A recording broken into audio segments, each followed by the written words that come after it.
제가 지난 주일날 말씀드렸지요. 설교를 되게 못한다고. 오늘 또 설교를 하는데 여러분들이 보이질 않습니다. 사실은. 못한다 그랬는데 집에 가가지고 돌보고가 그 목사 뭐 설교 그래 하냐 그러면 여러분이나 저나 똑같습니다. 내가 못한다 했잖아요. 오늘 내가 왜 부활에 대해 설교를 하는가 하면 모든 교회들이 부활절만 부활 설교를 하더라고요.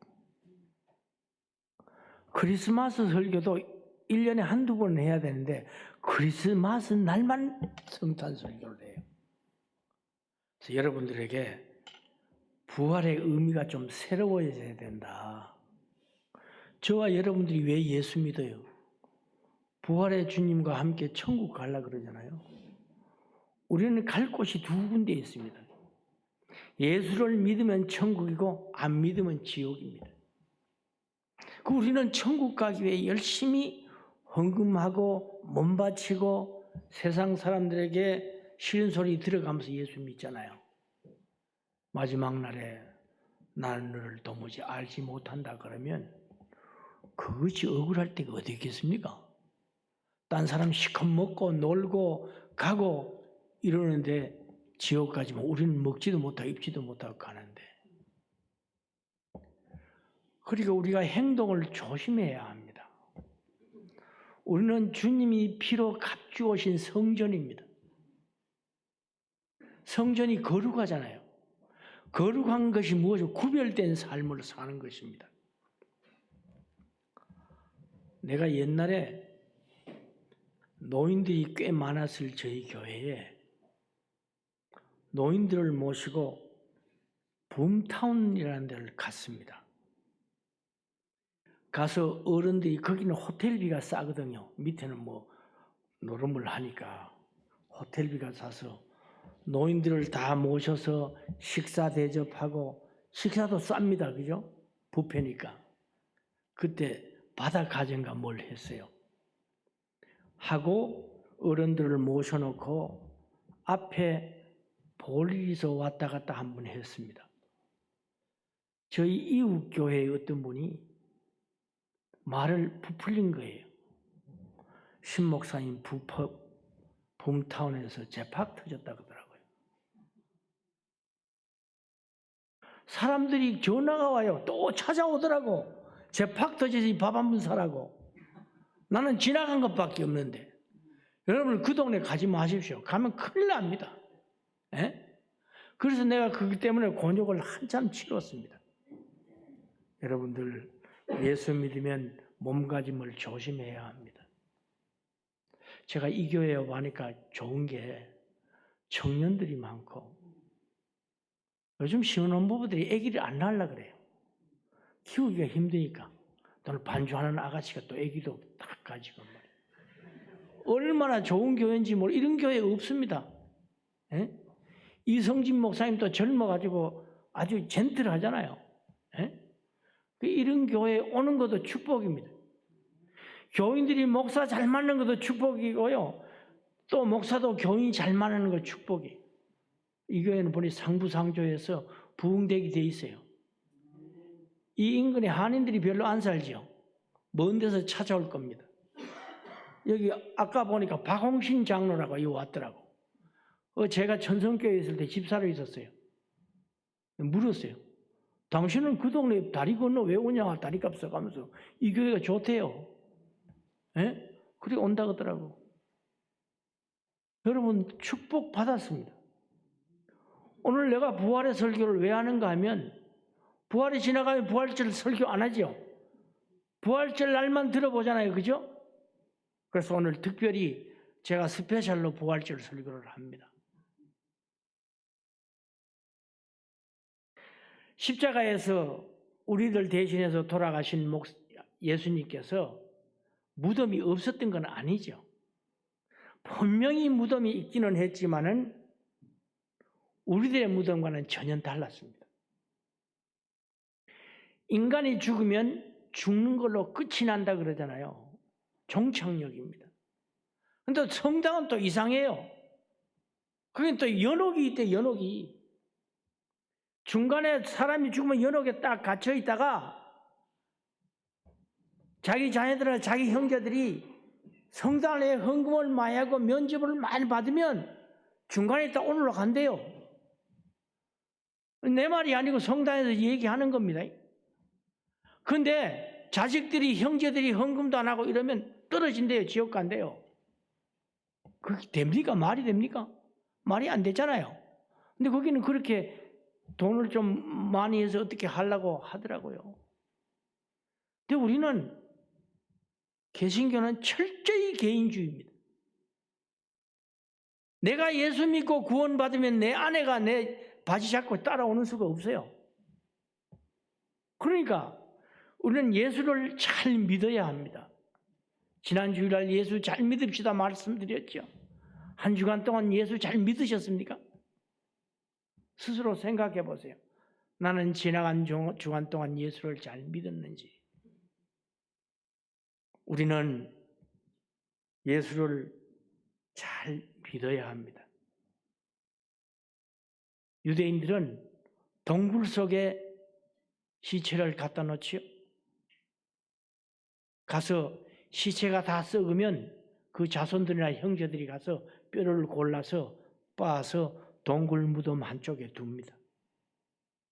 만약에 한 가정의 초상이 연이어서 나면 시체를 동시에 거기에 갖다 놓기도 합니다.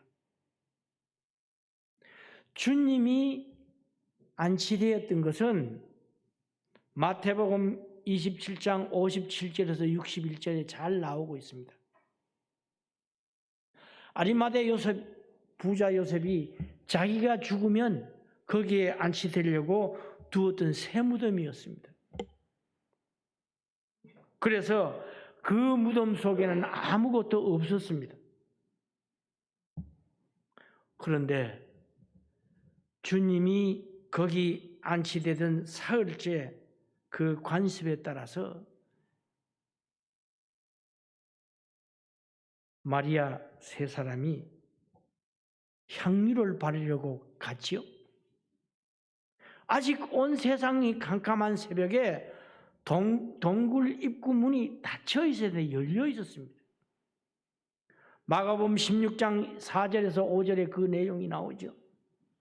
그런데 무덤 속에 당연히 있어야 할 예수님의 시신이 보이지 않습니다. 두려움에 벌벌 떨고 있던 여인들에게 나타난 천사가 말합니다. 그때는 이미 예수님께서 사망 권세에 이기시고 주님의 우편에, 하나님의 우편에 앉아 계실 때겠지요. 그러한 주님을 무덤 속에서 찾고 있습니다. 없지요.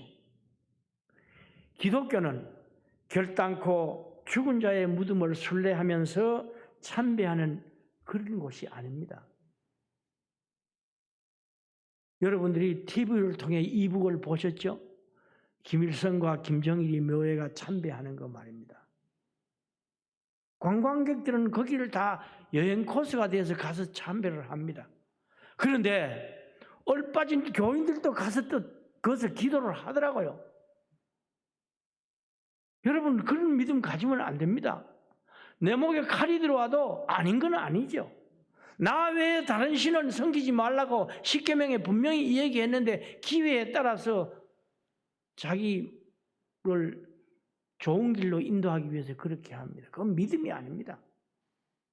믿음은요, 내가 목숨 바쳐서 지켜야 할 것입니다.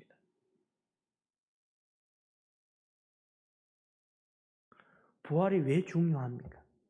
저와 여러분들이 부활이 없다면 여기 앉아 있을 필요도 없지요. 우리 죄를 위해 대신 돌아가신 그 주님께서 하늘나라에서 우리를 지금 위해서 기도하고 있잖아요.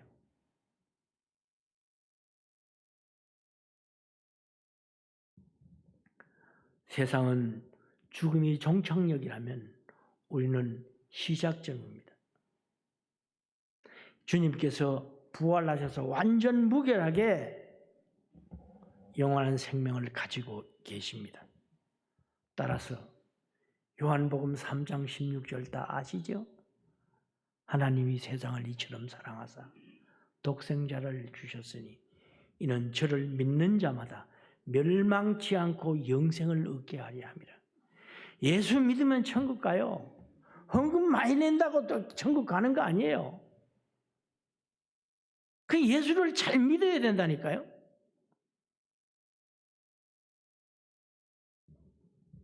인간의 말은 그 사람이 죽음과 함께 효력이 끝이 납니다.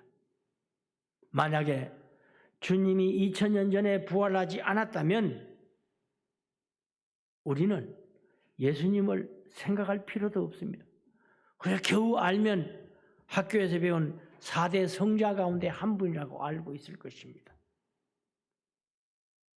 그러나 예수님께서 부활하셨기 때문에 우리는 여기에서 예배를 드리고 있습니다. 베드로전서 1장 24절에서 25절 상반절이 이렇게 얘기합니다. 모든 육체는 풀과 같고 그 모든 영광은 풀의 꽃과 같으니 풀은 마르고 꽃은 떨어지되 오직 주의 말씀은 어떻다고요? 영원토록 있다. 예수님께서 부활하시기 때문에 우리는 물과 성령으로 거듭나게 되었습니다. 여러분들이 잘 아는 대로 요한복음 3장에 보면 유명한 니고데모라는 분이 나타나죠. 그분은 유대인 중에 유대인입니다. 그 동네에서 유명한 사람입니다. 그가 동리 사람들 때문에 밤에 주님을 찾아가잖아요. 밤에 가만히 찾아가서 주님을 만납니다.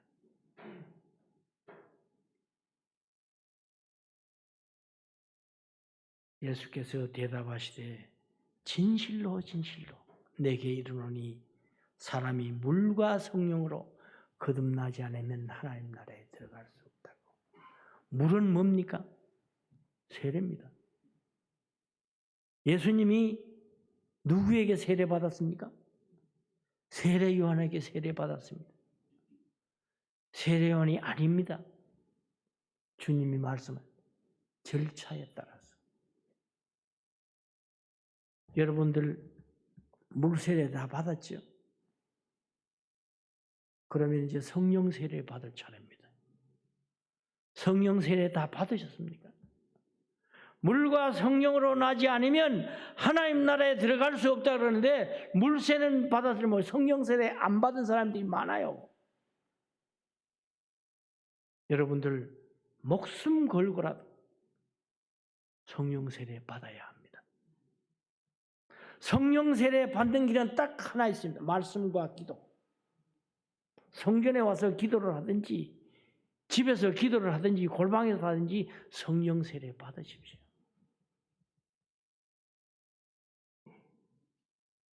우리의 노력으로나 힘으로 될 수 없음을 우리는 잘 압니다. 우리가 얼마나 우리의 삶이, 우리의 결심이, 우리의 계획이 무너지고 있는지 모릅니다. 지금 이 시간도 이란에서는 예수 믿는 아이들도 죽어가고 있습니다.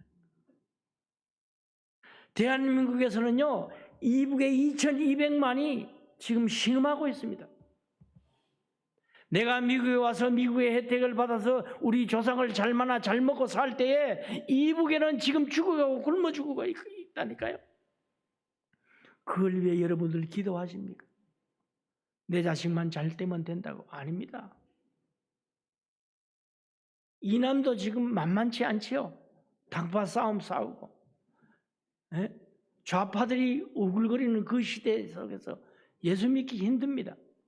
어쩌면 예수 믿는 사람 핍박할 때가 지금 왔는지도 모릅니다. 기도해야 합니다. 눈물로 호소해야 합니다. 우리의 기도를 듣고 하나님께서는 역사하실 것입니다. 우리와 성경이 같은 엘리야도 기도했을 때 3년 6개월 동안 가뭄이 되는데 거기에 비가 왔습니다. 그러면 엘리야와 우리가 다른 게 뭐가 있습니까? 기도하지 않은 것도 있습니다. 나는 별거 아니라고요. 별거 아닙니다. 하나님 볼 때는. 그러나 천하보다 귀한 것입니다. 한 생명이 천하보다 귀하다면 여기에 앉아있는 여러분들은 천하보다 더 귀하겠지요. 기도해야 합니다. 오직 부활 종교만이 새로운 종교이고 또한 참 진리의 종교입니다. 고린도전서 15장 17절이 말합니다. 그리스도께서 다시 사신 것이 없으면 너희의 믿음도 헛되고 너희가 여전히 죄 가운데 있을 것이다.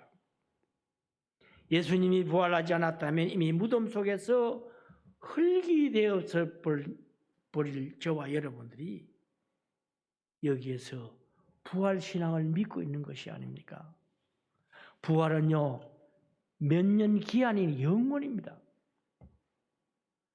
주님 나라에서 영원히 사는 것입니다. 하나님 앞에 영광 돌리고요. 성경을 보면 하늘나라에도 먹고 사는 것 같아요. 그죠? 좋은 거 먹겠죠. 부활이 저럼 우리에게 중요한데 그러면 주님이 부활할 때 여러분들 보셨습니까? 2000년 전에 돌아가셨는데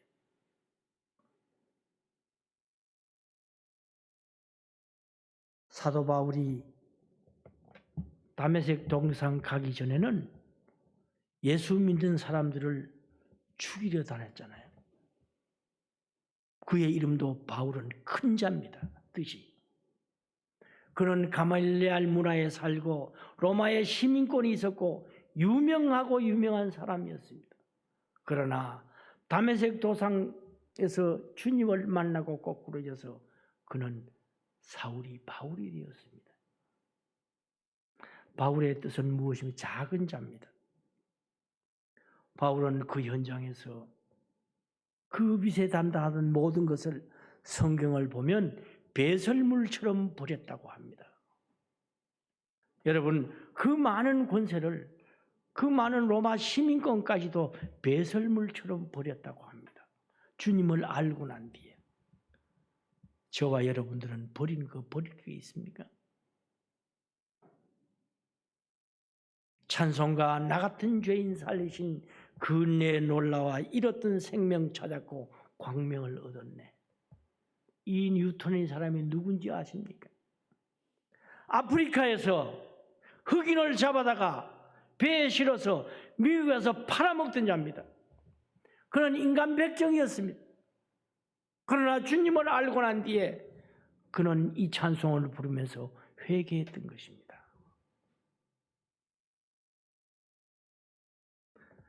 2000년이 지난 지금도 수많은 사람들이 예수 때문에 변하고 있습니다. 저는 매일 아침 저녁 기도합니다. 트럼프가 예수 믿고 올바른 사람이 되게 해달라고. 이재명 대통령이 그 김혜경 여사가 예수 믿게 해달라고 말입니다. 그분들이 예수 믿으면 나라가 달라질 것입니다. 그런데 지금은 그렇지 않잖아요. 야당도 마찬가지입니다. 그 가운데 장로도 많고 집사도 많고 많아요. 그런데 예수 위주로 안 살고 자기 당략대로 사니까 예수 믿는 사람처럼 안 살잖아요. 우리는 예수 믿는 사람처럼 살아야 합니다. 우리의 삶이 정말로 올바르게 살려면 주님처럼 살아야 하잖아요. 때리면 얻어맞고 욕하면 욕먹고 그렇게 살면 편안합니다. 여러분, 여기에 서 있는 저도 7남매의 장남입니다. 무수히 욕먹고 삽니다. 그런데도 주님께서 이 자리에 서게 해주신 것은 하나님의 은혜잖아요. 제가 잘나서 그렇습니까? 그렇지 않습니다. 우리 처가에는 우리하고 반대입니다. 딸이 6입니다. 근데 우리 제가 하나님 은혜 짐으로 셋째 딸을 데리고 왔거든요. 우리는 한 분 하면 목숨 겁니다. 그 여인 때문에 목숨을 걸었다니까. 왜? 아들 6집에 딸 주려고 해서 안 줍니다. 근데 그 집, 우리 처갓집은요, 독립운동가인 합동통합가르치위원회 초대 총회장은 이원영 목사님이라고 지금 대중현충원에 묻혀 있습니다. 제가 이렇게 목회하는 것도 그분들의 덕 때문에 하고 있습니다. 하늘 보좌 위에서 기도 안 하겠어요? 우리 할머니, 할아버지 지난 주일날 말씀드렸잖아요. 두부 장사해 가면서 천이 덮어쓰고 새벽 기도 갔다 와서 했습니다. 구박이 얼마나 심했는지 주일날 아무거나 입고 못 가잖아요. 다 해놓고 문 앞에다가 새 옷 놔두고 안에서 밖에서 벗고 갔다 와서 일했습니다. 그렇게 핍박이 심한 가정에서 나온 손주입니다. 지금도 우리 고향 교회는요, 면소재입니다. 가장 산골 중에 산골 오지입니다. 1.1 공비가 나타났을 때 거기에 제일 먼저 나타났어요. 경북 봉화 춘향이라고. 거기에 전투경찰이 주둔해 있었습니다. 그런데 거기에 교회가 주일날 장이 서면요, 장이 안 됩니다. 교인들이 다 빠져나와 버리니까. 그런 동네에서 산 신앙생활을 했으니까 제가 이 자리에 설 수가 있는 것입니다. 지금 이 시간도 우리 교회, 우리 고향교회 교인들은 나를 위해 기도하고 있을 것입니다. 여러분들 고향을 잊어버리지 마십시오. 소멸된 고향이 앞으로 많아질 겁니다. 그러나 고향을 위해 기도하고 고향교회를 위해 기도하십시오. 기도하면 하나님께서 하늘 문을 열어준다는 걸 기억하십시오.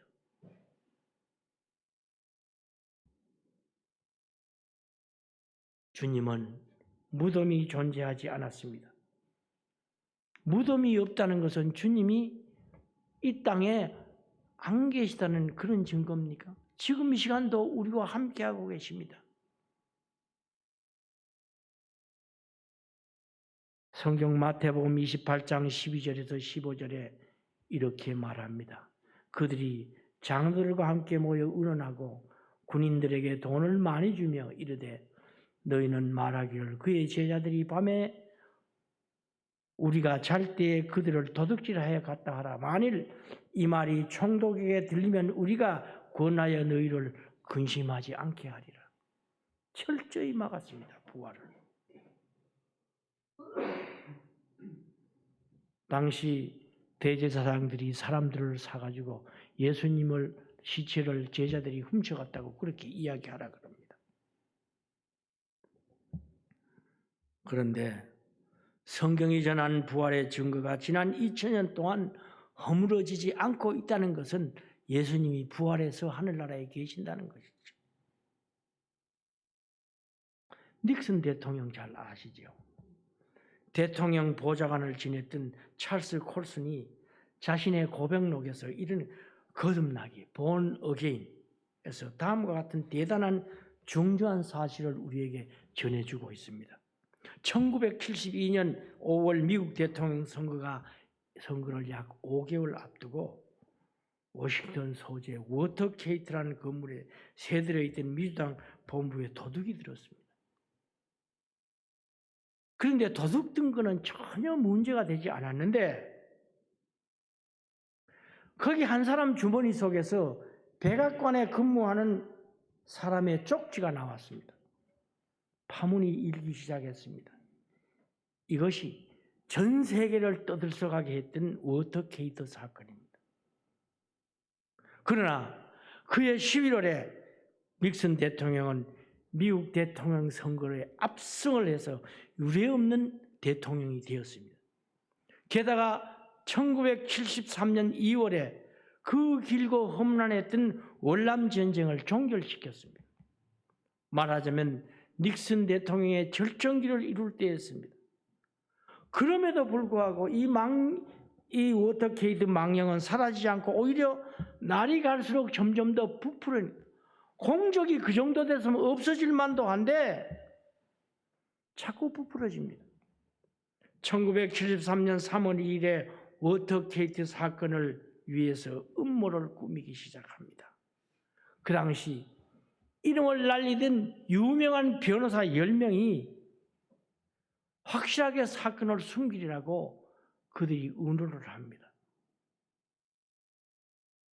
모든 돈보다 닉슨을 돕자고 돈을 버리고 그들은 백악관으로 향했습니다. 그들의 권력은 대단했습니다. 문 앞에 백악관 문지기들이 자기 집 앞을 지켜주었습니다. 핸드폰이 없던 당시에 어떤 산골에라도 그들이 전화를 가설하면 줄로 대어서 가설을 해야 할 그런 권력을 가지고 있었습니다. 대통령이 타는 리무진도 탈 수가 있었습니다. 그리고 밀착 경호를 해 주었습니다. 완벽하게 워터게이트를 은폐하려 했습니다. 그러나 그로부터 18일이 지난 4월 8일에 그들의 음모는 세계에 알려지고 말았습니다. 그처럼 최고의 엘리트들이 그 많은 돈을 들여서 그 많은 권세를 가지고 했는데도 허물어지고 말았습니다. 이유는 한 가지, 그것은 모두 거짓말이기 때문에 그렇습니다. 그들을 조사하던 검사들을 한몫이 되는 입을 맞출 수가 있지만 개개인으로 조사할 때 진술이 엇갈렸습니다. 그들은 생명의 위협도 없었습니다. 협박하는 사람도 없었고 그들을 삼키려고 하는 그 무엇도 없었습니다. 그럼에도 불구하고 그들은 끝내 거짓을 지킬 수가 없었습니다. 만약에 주님께서 부활하지 않았다면 성경이 전하는 부활 이야기란 대제사장들의 주장처럼 주님의 시체를 숨긴 제자들의 거짓말에 불과했을 것입니다. 미국의 최고의 지식인들이 꾸민 거짓말이 8일을 넘기지 못했다면 그 무식한 갈릴리 호수에서 고기 잡아먹던 어부들이 아무리 말을 잘 맞추었다고 한들 거짓이 유지가 될 수 있었겠습니까? 더욱이 예수님의 부활이 증거할 때마다 그들은 생명의 위협을 받아야 했습니다. 히브리서 11장을 찾아보면 믿음장애라 그러죠. 거기에는 칼에 베어서 톱에 캐여서 앙금은 능지처참해서 죽은 사람들이 거기에 많이 나옵니다. 지난 2000년 동안 부활을 없애려고 많은 도전과 많은 응전의 시도가 있었지만 성경의 증거는 결코 허물어지지 않았습니다. 그렇다면 우리는 주님을 어디에서 만날 수 있을까요? 요란한 시장통에서, 아니면 어느 지역에서? 그렇지 않습니다. 성전에서 조용히 혼자 기도할 때 주님은 나타나 주십니다. 산속에서 기도할 때에 나타나 주십니다. 부활하신 주님을 만났던 사람만이 거듭남이 있고 그의 삶에 진리의 열매가 맺히는 것입니다. 갈라디아서 5장 22절에서 23절에 9가지의 성령의 열매가 나오죠. 다 같이 읽어봅시다. 시작. 모든 성령의 열매는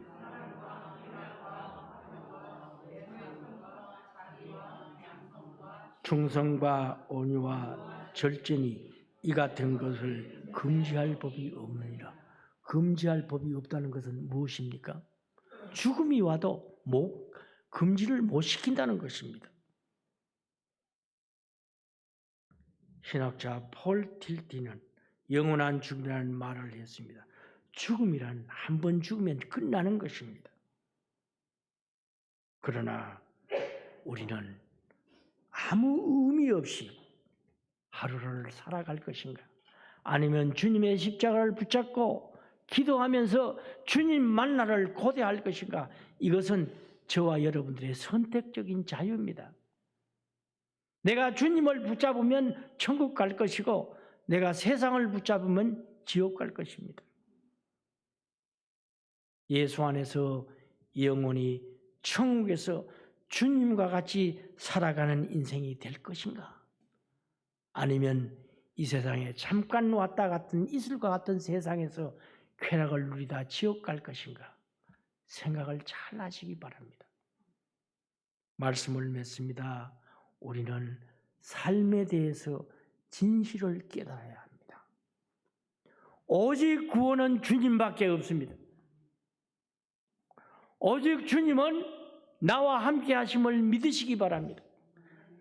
내가 화장실에 있을 때도, 내가 샤워를 할 때도, 내가 부부와 같이 싸움을 할 때도 주님은 그곳에 있습니다.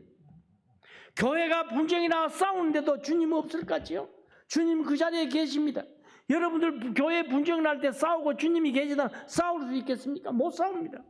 주님이 나를 보고 계시는데 어떻게 싸웁니까? 그러니 이 사랑의 교회는 늘 주님이 나와 함께 한다는 것을 깨달으면서 나를 섭섭해하게 하는 자를 위해 기도하고 나를 어렵게 하는 자를 위해서 위로해주고 병든 자를 위해 기도하는 그러한 형통의 교회가 되시기를 주의 이름으로 축원합니다. 기도드립시다. 하나님 아버지, 은혜를 감사합니다. 주님의 영광 가운데 살아가는 귀한 성도들 이후에 천국에서 다 만나서 주님과 함께 영광 돌리는 귀한 종들 되게 성령이 인도하여 주시옵소서. 주님의 영광이 함께해 주실 걸 믿고 예수님 이름 받들어 감사하며 축복하고 기도드립니다. 아멘.